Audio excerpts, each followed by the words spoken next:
In this recipe, we are making some home-style beef and potato tacos. I'm going to be using a lean ground beef, and I'm also going to show you the salsa that I pair up with these tacos, which is a tomato-based and a Serano.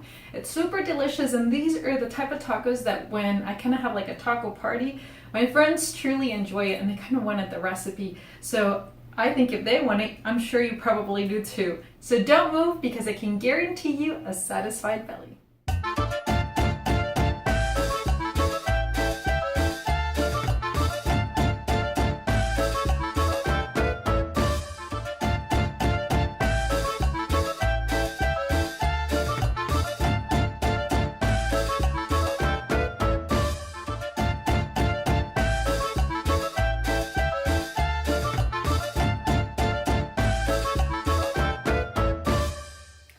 So while my beef is cooking, just with a little water, no seasoning, nothing, I'm gonna prepare the seasonings that I'm going to use for this. So what I've got here is some garlic, fresh garlic, some Himalayan salt, and cumin seeds. If you don't have fresh of either one, you can definitely use ground cumin and ground garlic powder. So what I'm gonna do is just give it a good mix. Just gonna add a little water to kind of pick up all of these little bits, and I'm going to add it to my ground beef. You don't need a whole lot of water either, just enough to get all of that. Continue cooking until basically all of the water evaporates, then we'll add our potatoes.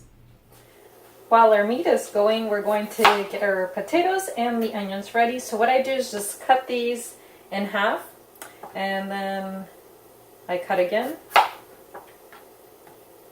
And I do the same for this one.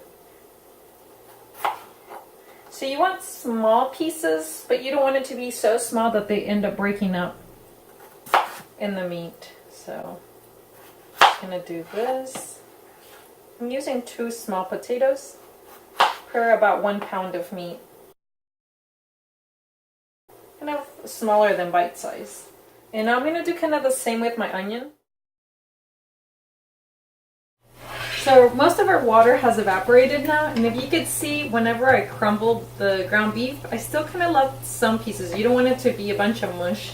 Now that this is pretty much all finished, I'm going to add the potatoes and the onions.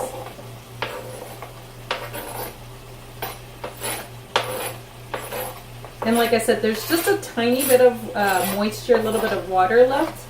So I'm going to add this, and so the potatoes don't end up burning, they end up cooking evenly along with the rest of the meat. The meat is pretty much done. We want it to get a nice kind of golden color. So I'm just going to give this a good mix. No more seasoning, because we did add that garlic, cumin, and salt. And that's really all the seasoning that you really need for this, and has just tons of flavor. So I'm going to let it continue cooking, and this is cooking, by the way, on a medium. I let it cook first on a medium-high heat, and now I'm going to kind of just bring it down to a medium and let it cook for an additional 20 minutes.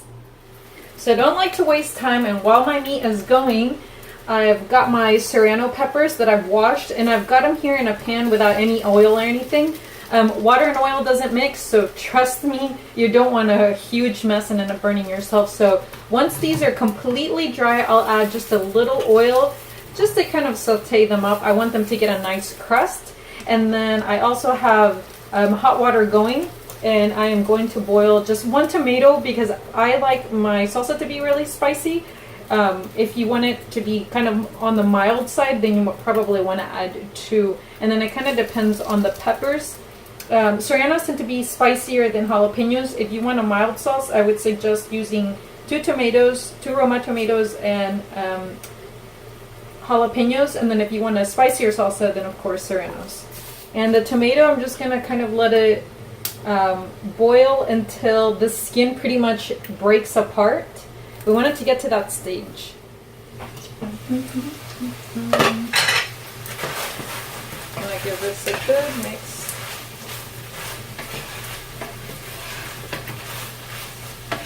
See how no oil really is needed, and this is a really lean meat too. If you need a little oil, then you can add it, but I don't really think it's necessary. You can just cut down on the oil. You don't need any more oil. We'll be frying our tortillas, so my peppers have developed a nice crust. I'm going to add just a little oil so they don't end up burning up. If you notice here, my tomato has kind of broken up. You can see there that the skin has broken up. So this is pretty much done. I'm going to go ahead and just turn that off. And then this is where you kind of have to be careful with these peppers. And this doesn't really require much. I'm actually going to turn off the heat and just kind of let them finish up sauteing in that oil. And by kind of roasting this, it gives it a much different flavor than if you were to boil it. You can also boil your peppers if you want, but the flavor is just not as rich. I'm going to add a little lettuce. You can use iceberg. This tastes pretty good with iceberg as well, but I'm going to use romaine. And with your lettuce, you want to finely chop this as much as possible. That way you don't have big chunks. You can use a blender or a food processor. So I like my salsa to be just slightly chunky. That's why I use this. But if you like more of a smoother one, then the blender is probably the best option, better than a food processor. Alright, so this is well mixed. Now I'm going to do the second batch, and I'll do the same with the tomato. I'll mix that in and I'll show you guys how it looks. Now I'm going to add just a little piece of fresh garlic like I told you guys earlier. Just because it gives it more flavor. So what I'm going to do now is just kind of remove the skin from the tomato. See how easy it is? This looks like it's pretty well combined. What I like to do is add a little bit of fresh, also cilantro, and kind of just mix it in. Now to this, since it's really thick, I'm going to add some of the same hot water that I had used earlier to just kind of mix this all together. You don't want to mix cold water with your really hot salsa. And now the last and final step, adding a little tomato. And it's more so for color, but I also like the taste. So in the same pan that I sauteed the peppers, I'm going to kind of fry the tortillas up. And I made sure it had kind of like a generous amount, but you also don't want it to be drenched in oil. So I'm going to just turn up the heat a little bit more. You want your heat to be about medium-high. And how I test it out is if your tortilla kind of sizzles a little bit, then you know the oil is hot enough. But I don't see the reaction yet, so I'm just going to wait a tiny bit. Okay, so now we see that sizzling part kind of going on, so I know it's good. And I'm just going to kind of fry it for a few minutes on both sides. I'm going to set it aside, and I do the same with the rest. Now to put these tacos together, how I build them is, here's my tortillas.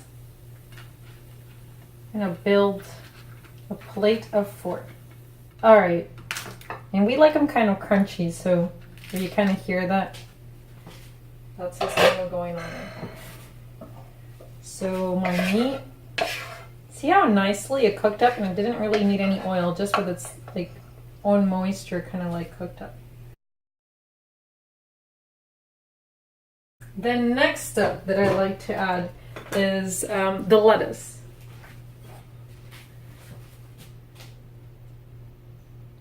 I'm gonna do this, and again I always kind of overload.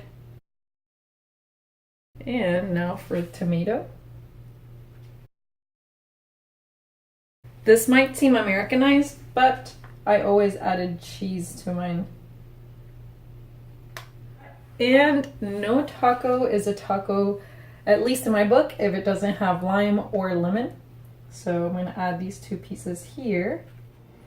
Like I said, no taco is complete without a little squeeze of lime. So let's do that.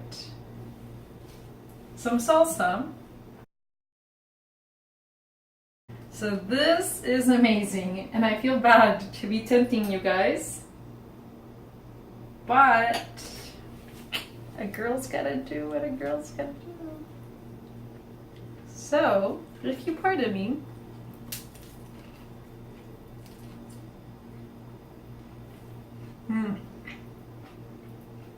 so I hope you guys enjoyed this video.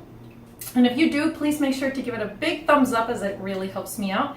And if you want to see more tasty videos like this, please make sure to subscribe down below. And I'll see you all in the next installment. Ciao.